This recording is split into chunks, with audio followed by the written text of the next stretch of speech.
Well, good evening and welcome to Community Focus here on Channel 6 TV, Central Kentucky Television. I'm Kenny Fogle. Glad you could join us tonight, and we're going to have a good show for you, so stick around, and we're going to entertain, inform, and whatever else we can do tonight to keep coming into your house and joining you for this evening. I got with me tonight is a most recent recipient of the Hall of Fame Award from the Chamber of Commerce, just announced last week, and that's Mr. Scott Cederholm. Scott, first of all, appreciate you showing up here tonight. Well, Ken, thanks for the invitation. So you got and I had the honor of giving that to him. So it was did indeed. And I have been carrying it proudly with me all week long. It's a prized award. Well, it is, because Hall of Fame is one thing. I mean, obviously there's many awards that go around, but Hall of Fame means that you've done something significant enough in your life that somebody recognizes it. Right, and they all, how do you get in? Who votes on this? Well, it's the Chamber of Commerce. Okay, all right. So I didn't tick all those people. No, apparently there's one or two people on the board there, and I happen to be on the board, so they seem to like you a little bit. Good, and I appreciate that. And it's just such a beautiful community.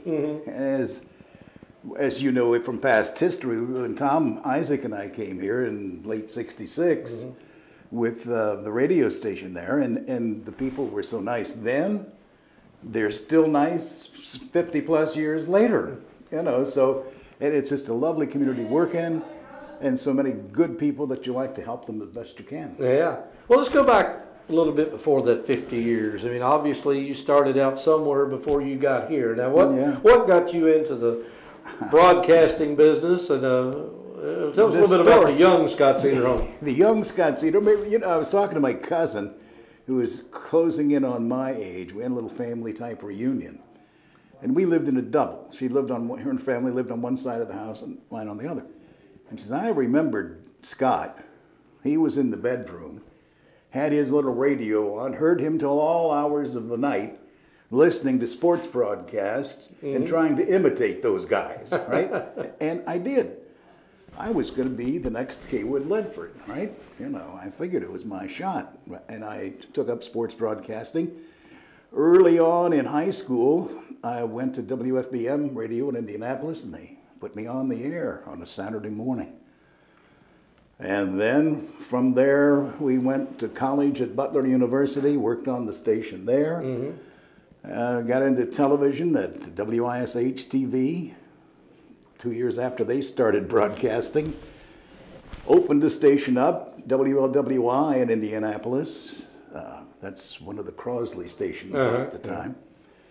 And then got waylaid into Terre Haute, Indiana to go back to broadcasting and radio. From there to Shelbyville, Indiana, and then down to here.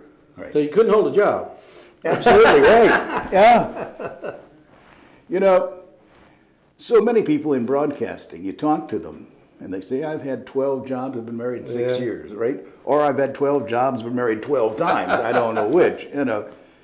It is hard on a family because anymore, I'm sure it's still true, you've got to bang around a little bit. You got to go where the jobs are. Got to go where the jobs are. You got to get your feet wet, and learn different things at different stops along the way. Till finally you get where there's a big enough station, a big enough paid day at the end of the month or week or whenever you're getting paid, where you can afford to stay, right? And hope you can hang on till the next guy comes along, right? Yeah, I ran into a couple at a basketball game last night. As a matter of fact, it's from Campbellsville. And these two young guys still in college, and they said, give me a little advice about how to get into broadcasting business. Right. And I said, I wish, first of all, I knew that advice, but secondly, you're going to have to go a lot of places and do a lot of things, and the pay's not great. It takes a while to get there. You got to have a passion for it. Yeah. So, and then basically, it brought you to Bardstown. So, and for some reason or other, you stuck here. It's just because it's a beautiful place and the people are so nice, and I got out of the broadcast business, went down to Heaven Hill until we set that thing on fire. I had to leave there too, right? No. I was understanding you were there the night the fire took. Oh, yes. Lost a van. Lost a van in the fire, right. But we were very fortunate we didn't lose any lives in that fire. And everyone was very, we all were just in an awe of what happened. I remember that day. Well, I was driving back from Frankfurt that night. I could see the fire almost 10 miles away. Yeah. It was that fire in the sky. That night. Yeah, right. So they say that once the copters lifted off from Louisville, they could see it. Yeah, it was that dense. You know? So it was a pretty. But again, that was one more major story here in town. But you covered a lot of stories, obviously, over the years of radio and television. Yeah, we've done that. So, what is there any particular things that steps out in your memory as far as news stories or people you've interviewed? I know there's always usually an interview or two that sticks in your head, good or bad. I'm like you. I try to make all the interviews interesting and entertaining, and so there are easy interviews, and there are some people you have to pull teeth. Yeah, right. Exactly. And the easy interviews, the ones you always remember because they were good to be with, nice people, like Mayor Wilson. You know, and go back to that era even, and even name it. You know, Dean Watts, he's a good interview. He always has something to say on the topic, right? All right. And so do most of our magistrates. But sometimes you reach some people in public office that would rather be... They'd rather take a meeting than be on this interview, right? Yeah, be on this meeting. And I can name a few right now. I won't, but I could. Yeah, right. We all could, right? Yeah.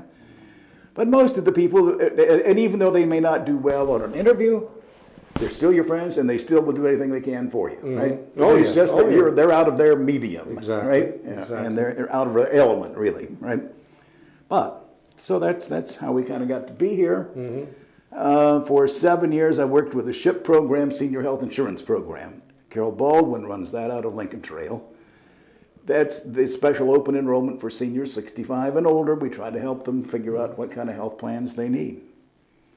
And then comes along the Affordable Care Act. And they got a contract, and they came to me. They said, would you be interested in helping us get this off the ground? Well, here we go again, groundbreaking again, right? So, yeah, I said this would be the last go-around, last rodeo here, probably. So let's try it. So we've been doing that for now a year and a half, going on 2. And it's been an interesting little ride.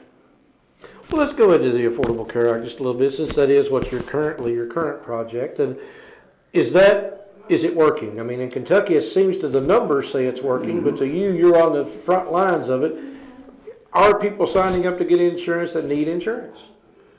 Yeah, well, yes, because now you know the mandate's out there. Right. If you don't have it, you're going to get fined. Well, the first-year fine isn't too bad. It can be broken down a couple of ways. It's 1% of gross income for the family, for each member who wasn't insured. Well, if you got 5 people in the family, you're talking about another 5% of my income coming off the top because I don't have insurance, right? And it's all meant to drive people to the plans, right? The plan itself is a good idea.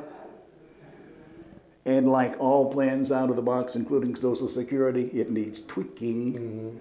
And how many times have they tweaked Social Security since it started? You know, about every 3 years or so. But so, yeah, the program needs some changes in it. All of the connectors that I've spoken to, we all come across the same problems, and we can't fix them, you know. But hopefully they can be fixed through legislation, if that ever could come by, right?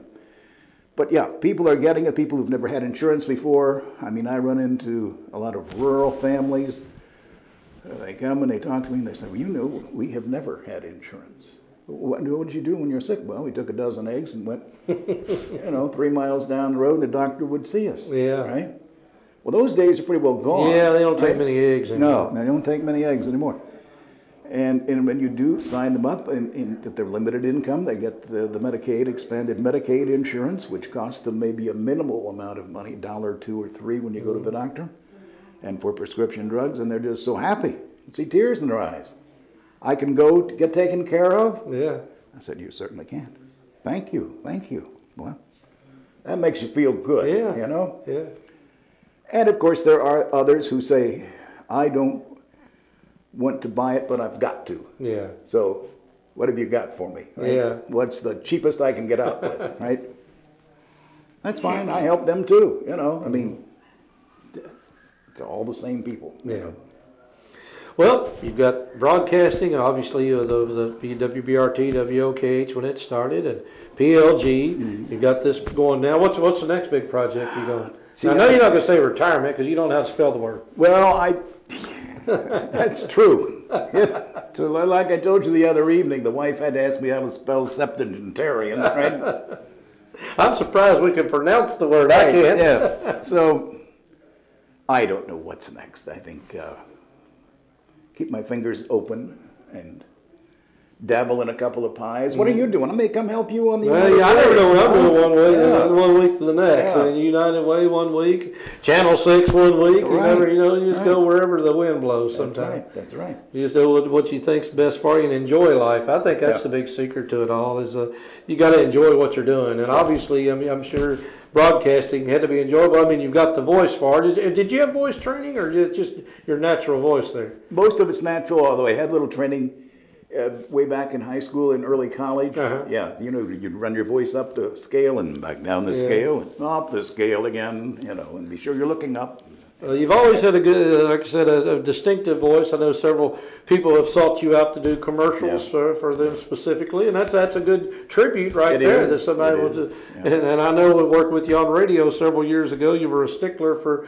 If it's a 30-second commercial, you want to be 30 seconds on the dot, not 29 point at 56. You had to be 30 seconds. You're going to nail it or do it over. Right? Exactly. And I remember we did it over on many occasions. And I know one of the best advice you gave me years ago when I got into the sports broadcasting is don't worry so much about the opposing team. Nobody out there listening knows their names anyway.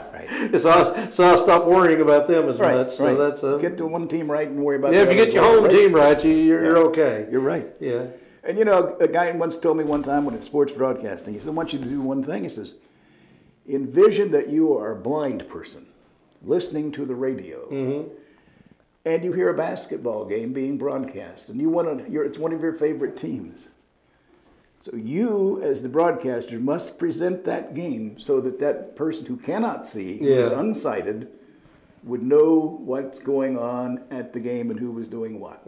So I thought that was pretty good advice. It is. It's great advice. Yeah. I broadcast my Minor Harmon as my co-host when I broadcast basketball games now. And Minor said he never knew the difference. He always wondered about us guys when he was coaching for years, seeing us sit up in the broadcast booth. He says, "What do they really do?" He said, "It can't be that hard." Well, he's changed his attitude now that he's done this for the last 6 or 7 years.